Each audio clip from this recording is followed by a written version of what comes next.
Dear lottery के नाम पर फर्जी टिकटों का धंधा जोरों पर है। मुख्य दर्शक बना है प्रशासन और इसी के साथ शुरू हो गई है सियासी जंग। बाजार में 6 टके के लॉटरी टिकट की आड़ में चल रही है झारखंड लॉटरी नाम का अवैध धंधा। हाई कमीशन के झांसे में आ रहे हैं लॉटरी विक्रेता। 10 रुपए प्रति टिकट। और खबर है कि यह झारखंड लॉटरी बाजार में 3 same, 5 same, 10 same, 15 same, 20 same के रूप में बेचा जा रहा है और ग्राहक इस झारखंड लॉटरी को लालच में खरीद रहे हैं। ज्ञात हो कि झारखंड के नाम से लॉटरी का पुरस्कार खरीदने वाले लॉटरी विक्रेताओं को कोई अन्य लॉटरी विक्रेता यह पुरस्कार नहीं देगा। इस झारखंड लॉटरी के एक दिन में अवैध लॉटरी 3 बार खेली जाती है और अवैध लॉटरी टिकट परिणाम का उपयोग किया जाता है। झारखंड लॉटरी टिकट का कोई अलग परिणाम नहीं होता। प्रिय अवैध लॉटरी परिणाम का उपयोग किया जाता है, लेकिन पश्चिम बंगाल राज्य सरकार अवैध रूप से बिना किसी कर के लॉटरी को रोक देती है। अलग अलग बाजारों व क्षेत्रों में चल रहे लॉटरी का यह अवैध धंधा नियामतपुर, कुल्टी, अलग अलग इलाकों में फल फूल रहा है यह धंधा। और यह झारखंड की अवैध लॉटरी का code number BS2, BS4, BS6 SRI है और इसको लेकर कुल्टी ब्लॉक के भाजपा नेता टिंकू वर्मा सीधे तौर पर इसके लिए प्रशासन और सत्ता पक्ष के नेतृत्व पर उंगली उठा रहे हैं। একটা রমরমা ব্যবসা চলছে আর এই ব্যবসার পেছনে টোটালটাই সরকারি তন্ত্র আছে। পুলিশ প্রশাসন যদি চায় তো এটাকে অবশ্যই বন্ধ করতে পারে, লেকিন এর মধ্যে যে লটারি যারা খেলছে, আমাদের ডিআর লটারি, বাংলার লটারি আছে। বাংলার লটারিটা নিয়ে আপনি তো দেখছেনই কীভাবে লটারিটাতে ঘোটালা হচ্ছে, নেতাদেরই লটারিতে নাম আসছে, এখন সিবিআই ধরছে, ইডি ধরছে। ঝাড়খণ্ডের লটারির খেলাটা কী আছে, যারা লটারি বিক্রি করে তারা গরিব ছেলে সাইকেল নিয়ে বিক্রি করছে, চা দোকানে বিক্রি করছে, কেউ কোনায়, মানে লটারিটা একটা এখন রোজগার হয়ে গেছে। সেখানে কি হচ্ছে, কমিশন ঝাড়খণ্ড থেকে যারা আসছে, যারা ঝাড়খণ্ডের লটারিটা এখানে নিয়ে আসছে, তারা কমিশনটাকে বাড়িয়ে দিচ্ছে আর কমিশন বাড়িয়ে ঝাড়খণ্ডের লটারিটা এখানে বিক্রি করছে। তাতে কয়েকটা লোক আজকে যারা রোজ খায়, রোজ কামায়, তাদের অবস্থা এত খারাপ হয়ে গেছে, লটারির জন্য তাদের ভবিষ্যৎ অন্ধকার হয়ে গেছে। আমি আপনাদের মাধ্যম থেকে অবশ্যই একটা কথা বলবো, প্রশাসনকে শক্তি থেকে এর উপরে মানে কারবাই করা দরকার আছে। আমরা কিছুদিন আগেই আমরা নিয়ামতপুর ফাঁড়িতে এই নিয়ে ডেপুটেশনও দিয়েছিলাম কি লটারি সম্বন্ধে আপনি একটু প্রশাসনিক ব্যবস্থা করুন। প্রশাসন বলেছে আমাদেরকে আমরা ব্যবস্থা করব। তা সত্ত্বেও তো বিক্রি হচ্ছে বাজারে। টোটালটাই পুলিশ প্রশাসনের হ্যান্ডেল। টিএমসি সরকার, পুলিশ প্রশাসন, এরাই এদের মধ্যে সব অ্যাডজাস্টমেন্ট আছে। যদি পুলিশ চায় তো একটা তো ঘরের আপনার বোতল চুরি হবে না, কাঠি চুরি হবে না। তো এত বড় লটারিটা কীভাবে চলছে, সেটা আপনাকে পুলিশ প্রশাসনই লটারিটাকে বন্ধ করাতে পারে। পুরোটাই পুলিশ প্রশাসন।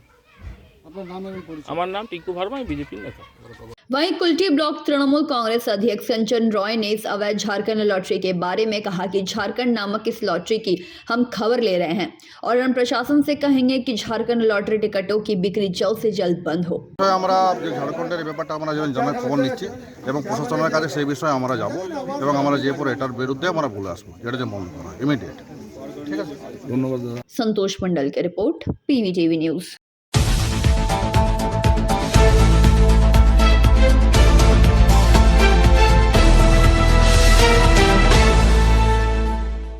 फिर से एक वेस्टेज जमीन को कब्जा मुक्त कराने के लिए सफाई की जा रही है। घटना रानीगंज 88 नंबर वार्ड खारसूली एरिया की है, जहां पर 11 कट्ठा वेस्टेज जमीन को कोई सतनाली नामक शख्स ने कब्जा कर लिया है। जब इसकी खबर रानीगंज BLRO और ADM DLRO को दी गई, इसके ऊपर एक RTI की गई तो RTI रिपोर्ट में यह जवाब आया कि इस 16-15 नंबर प्लॉट में 1390 एकड़ जमीन वेस्टेज लैंड है, जिसको कब्जा मुक्त कराने के लिए आज साफ सफाई की जा रही है।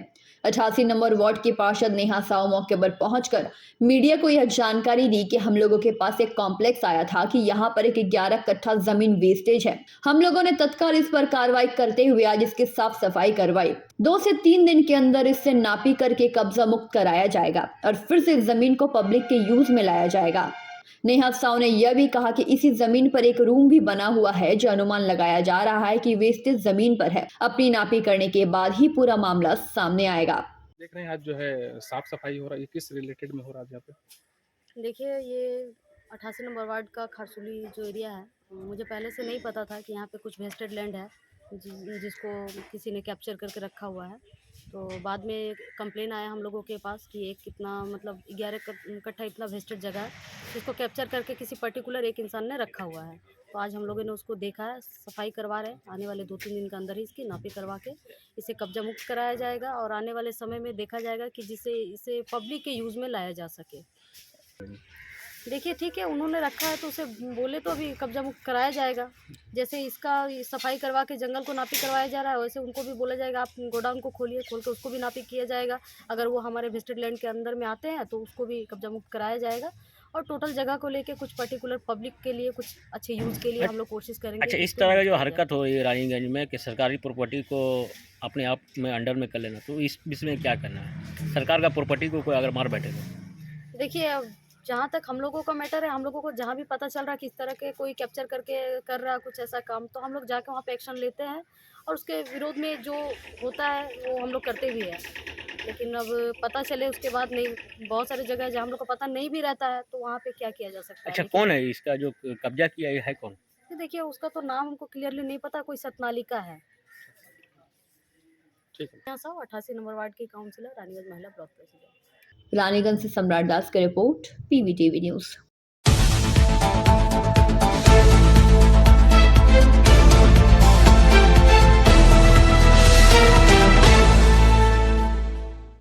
श्रमिक विरोधी नीतियों के खिलाफ 6 सूत्रों मांगों को लेकर CMS श्रमिक संगठन के बैनर तले श्रमिकों ने सोमवार सुबह सलानपुर ECL एरिया कोलियारी के सामने 4 घंटा धरना प्रदर्शन किया एवं सलानपुर ECL प्रबंधक को ज्ञापन सौंपा एवं जल्द मांगों को पूरा करने की भी अपील की। NCWE 11वीं अविलंब लागू करना होगा, कोल ब्लॉक की नीलामी बंद करनी होगी, अस्थायी ठेका श्रमिकों को स्थायी करना होगा एवं हाई पावर कमेटी की वेतन देना होगा, पिरामिड के आधार पर प्रमोशन में धंधली बंद करनी होगी, दिसारी के नियम अनुसार समय सीमा में नौकरी देना होगा, जमीन के बदले तत्काल नौकरी देना होगा एवं व्यवस्थापितों को पुनः स्थापित करना होगा। इन सभी मांगों को लेकर श्रमिक संगठन ने Salanpur area ECL PMO Shyamal Chakraborty को ज्ञापन सौंपा। आज हम लोग का CMS AITC की तरफ से 6 दाबी के ऊपर हम लोग पूरे ECL पैमाने में प्रत्येक कोलवरी, प्रत्येक एरिया में 21 से लेकर 30 तक हर जगह 3 घंटा धरना देने का हमारे सेंट्रल की तरफ से निर्देश आया है। उस निर्देश के अनुसार हम लोग प्रत्येक एरिया, प्रत्येक यूनिट में आज से हम लोग का शुरू हुआ है।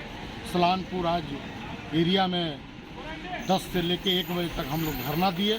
6 दाबी था, हमारे 5 प्रतिनिधि गए थे, जाके PMIC को हम लोग डिमांड अपना जमा किए हैं। हम लोग 5 दाबी के ऊपर पूरे ECL पैमाने में पहला हमारा दाबी है NCW लागू करो। दूसरा, कोल ब्लॉक जो नीलामी हो रहा है 441, उसको तुम रोक लगाओ। तीसरा डिमांड हमारा है अस्थायी ठेका श्रमिकों का तुम अस्थायी करो और हाई पावर कमेटी का जो वेतन निर्धारित है उसको लागू करो।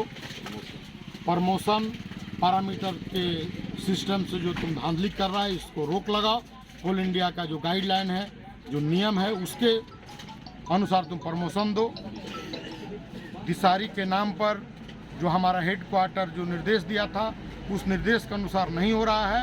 हम लोग का डिमांड है कि आप दिसारी का जो टाइम बॉन्ड दिया हुआ है उसके हिसाब से तुम हमारा दिसारी एम्प्लॉयमेंट जो हमारा श्रमिकों का है उसको तुम लैंड लूजर, तुम ज़मीन लेने के बाद जो टाल बहाना कर रहा है वो टाल बहाना तुम्हारा नहीं चलेगा। तुम एक हाथ से ज़मीन लो, एक हाथ से नौकरी लो। जो गांव उजाड़ा जा रहा है उसको प्रॉपर वे में तुम बसाने का व्यवस्था करो, नहीं तो हम लोग इससे और बड़ा आंदोलन करेंगे। क्योंकि सलानपुर में जो रिजर्व कोयला है बहुत ज़्यादा है, सोनपुर बाजारी और राजमहल से बड़ा माइंड होने का संभावना है। लेकिन हमारे जो अधिकारी के नीति के चलते लोग स्वेच्छा से ज़मीन नहीं देना चाह रहे हैं।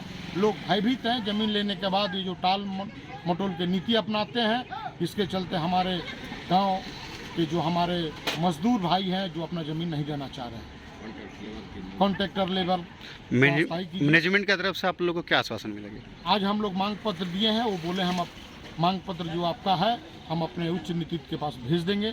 हम लोग हेडक्वार्टर में भी 30 तारीख के बाद एक हम लोग आंदोलन करेंगे सेंट्रलाइज बैठ के बात करने के बाद। आपका नाम और परिचय? मेरा नाम शैलेंद्र सिंह, CMS AITC का ऑर्गेनाइजर। केंद्रीय वेलफेयर समिति सदस्य विजय सिंह, आदिवासी पश्चिम बंग महासभा के जिला सचिव सनातन हेम्ब्रम, पंचानन मंडल रामाशीष प्रसाद, समस्त अन्य गण मौजूद रहे। हमारे भारतीय कम्युनिस्ट पार्टी के पश्चिम बर्धमान जिला के संपादक और कोदरी मंदिर सभा के सचिव मंडली के सदस्य, हमारे कोदरी मजदूर सभा के संगठन मंत्री और सलामपुर एरिया के कन्वीनर सलेंदर जी, हमारे कोयलरी मजदूर सभा के सचिव मंडली के सदस्य रमेश जी और तमाम जो है सलामपुर एरिया के हमारे मीठ मजदूर साथी, बातचीत बहुत सारी हुई है और मैं नहीं चाहता हूं कि उसी को दोहराया जाए, लेकिन संक्षेप में मैं दो बात आपके समक्ष रखना चाहता हूं।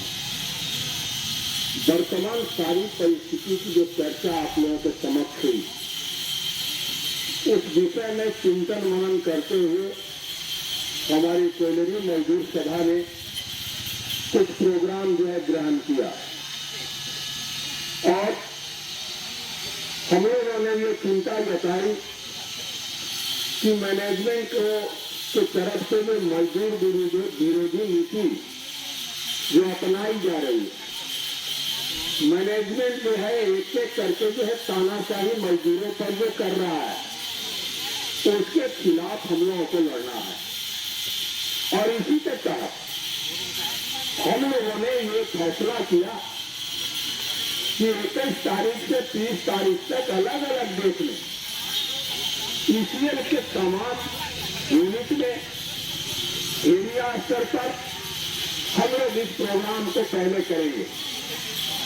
इसके बाद हमारी कार्यकारिणी फिर बैठेगी और फिर हम लोग चर्चा करके एरिया स्तर पर और हेडक्वार्टर पर स्तर पर इस लड़ाई को ले जाएंगे बृहद स्तर पर।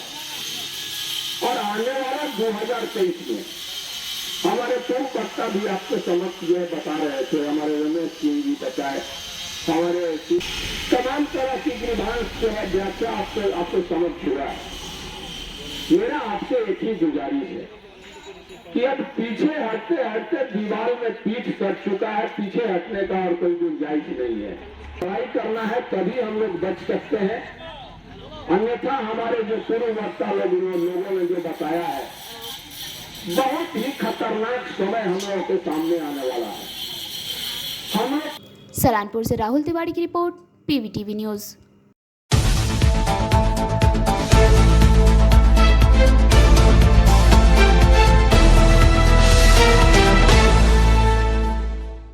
श्री सत्य साई सेवा संस्था के द्वारा रक्तदान शिविर का आयोजन किया गया। संस्था के 97वें जन्म दिवस के अवसर पर सत्य साई सेवा संस्था बांकुड़ा की तरफ से शिविर आयोजित की गई है। शिविर में संस्था की तरफ से डॉक्टर जितेंद्र नाथ बैनर्जी ने बताया कि गुरुदेव की 97वीं जन्म दिवस के उपलक्ष्य पर सेवा मूलक कार्यों के बीच जन्म दिवस पालन किया गया। এখানে রক্তদান করছে। আজকে সত্য সাই সেবা সমিতির উদ্যোগে বাঁকুড়াতে তাদের মন্দিরে আজকে রক্তদান শিবির, কারণ সাই বাবার ৯৭তম জন্মদিন উপলক্ষে এই রক্তদানের শিবিরের আয়োজন। আজকে শিবিরে যেটা লক্ষণীয় বিষয় হয়েছে যে নেগেটিভ গ্রুপের মানুষ বেশ কিছুজন আছেন, তারা আজকে রক্তদান করলেন এবং আমাদের টার্গেট রয়েছে 50 to 60। আশা করছি এটা পূরণ হয়ে যাবে। এই রক্ত পুরুলিয়া ব্লাড ব্যাংক সংগ্রহ করছে। কারণটা হলো যে আমাদের এই আজকের শিবির, এটা আমাদের গুরুদেব সত্যসাই বাবার ৯৭তম জন্মবার্ষিকী উপলক্ষে ১৭ই নভেম্বর থেকে ২৩শে নভেম্বর আমরা ৭ দিনব্যাপী বিভিন্ন সেবামূলক কর্মসূচি গ্রহণ করেছি। আজকে ২১শে নভেম্বর ২০২২ আজকে আমরা এই সাই সেবা কেন্দ্রে আমাদের ব্লাড ডোনেশন ক্যাম্প রক্তদান শিবির অনুষ্ঠিত হতে চলেছে এবং এটা আমাদের জন্মদিনের বাংলা সত্যসাই সেবা সংস্থার পক্ষ থেকে তার শ্রীচরণ কমলে আমাদের উপহার এবং ভক্তিপূর্ণ নিবেদন। তো আমরা এখানে প্রায় আশা করছি আমাদের প্রায় ৪০ থেকে ৫০ জন সেবাদল এবং ডিভোটি ভক্ত মিলিয়ে এখানে আজ রক্তদান করবে এবং আমরা অত্যন্ত আনন্দিত যে এই রক্তটি পুরুলিয়ার ব্লাড ব্যাংক থেকে ডক্টর হিমাদ্রি পাল এসছেন নিতে, কিনা পুরুলিয়া ব্লাড ব্যাংক নাকি আজকে ড্রাই, তো যাক ভগবান সেই জন্য আজকে। बांकुड़ा से अनुप राय की report, PVTV news. Bankura Christian college के एनएसएस यूनिट के व्यवस्थापना में सप्ताह व्यापी fit India clean India theme को लेकर स्पेशल कैंपेनिंग कार्यक्रम चलाई जा रही है। इसके तहत सोमवार को कॉलेज प्रांगण में बांकुड़ा क्रिश्चियन कॉलेज के प्राचार्य डॉक्टर फटीक बोरुन मंडल, एनएसएस प्रोग्राम अधिकारी सच्चिदानंद राय तथा उदय शंकर बैनर्जी की देखरेख में योगा कार्यक्रम चलाया गया। इस बारे में उदय शंकर बैनर्जी का कहना है कि हम लोग हाल ही में कोविड परिस्थिति को पार करके आए हैं। आज के दिनों में स्वस्थकर जिंदगी होना बहुत जरूरी है।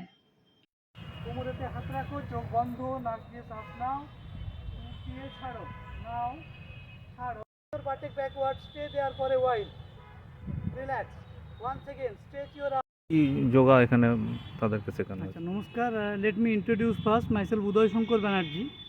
আমি বাঁকুড়া খ্রিস্টান কলেজের ফিজিক্যাল এডুকেশন ডিপার্টমেন্টের প্রফেসর হিসেবে রয়েছি। আমাদের এই এনএসএসের উদ্যোগে যে স্পেশাল ক্যাম্পিং প্রোগ্রামের অর্গানাইজ করা হয়েছে সেটার আজকে দ্বিতীয় দিন। গতকাল আমরা কেশিয়াকুল গ্রামে ভিলেজ ভিজিট করেছি।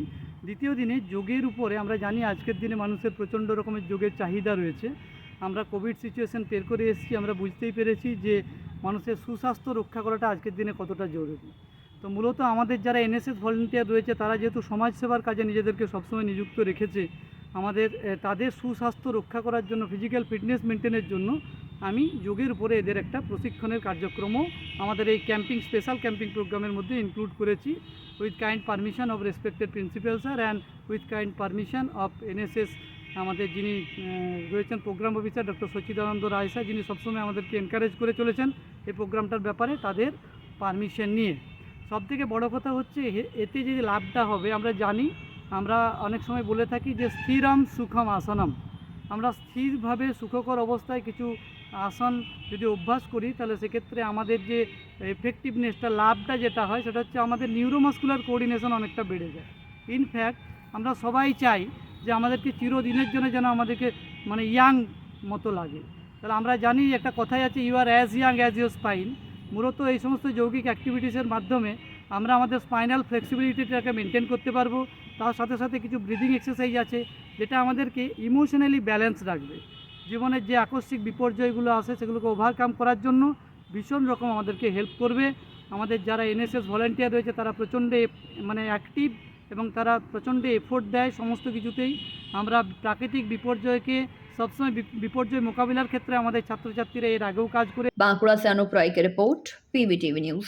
दुर्गापुर के स्वास्थ्य अस्पताल में सोमवार की सुबह को आईएमसी के प्रतिनिधि दल ने अस्पताल का दौरा किया और अस्पताल के चारों तरफ घूम कर देखा। इस विषय को लेकर अस्पताल के मेडिकल ऑफिसर डॉक्टर अक्षय स्वामी ने स्वास्थ्य अस्पताल अंबुजा में स्थित अस्पताल के उद्घाटन के बारे में और परिसेवाओं के बारे में प्रमुख रूप से विस्तृत जानकारी दी। दूसरी ओर अस्पताल के नर्सिंग सुपरिटेंडेंट ने बताया कि इस अस्पताल में डायलिसिस के साथ 3 मेजर ऑटो का माइनर ओटी है। अस्पताल के नर्सिंग सुपरिटेंडेंट ने बताया कि इस अस्पताल में डायलिसिस के साथ 3 मेजर ओटी और 1 माइनर ओटी है एवं उन्होंने इन विषयों के बारे में काफी अच्छे से जानकारी दी। हॉस्पिटल में अभी 3 बेड में 3 तकलीफें हम हेमोडायलिसिस देते थे बहुत स्वास्थ्य के पेशेंट्स को।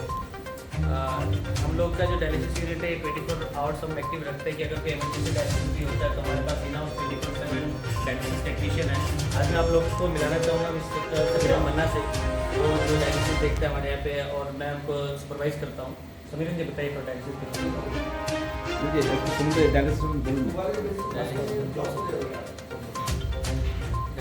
सीधा पे नॉर्मली 10 घंटा করে ডায়ালিসিস হয়, কোনো কষ্টে বিনা কষ্টেই হয়, কোনো কষ্ট নেই হয়।